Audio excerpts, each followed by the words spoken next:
ভেঙে ফেলা খুব সহজ, জুড়ে থাকা ততটাই কঠিন। মন হোক কিংবা জিনিস, ভাঙতে খুব একটা সময় লাগে না।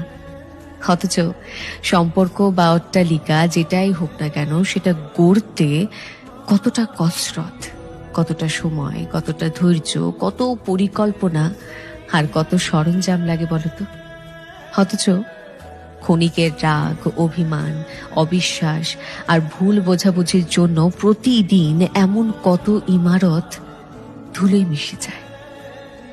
জিনিস ভাঙলে আওয়াজ হয়, তার দাগ দেখা যায়, কিন্তু মন ভাঙার আওয়াজ, হয়তো সে আওয়াজ আর ক্ষত অদৃশ্য বলেই তাকে রিপেয়ার করার তাগিদটাও কম। সম্পর্ক অমূল্য, এটা কোনো বস্তু নয় যে ভেঙে গেলে সঙ্গে সঙ্গে আরো একটা কিনে আনা যায়। ধৈর্যের শেষ স্টেশন তো সেই বিচ্ছেদই।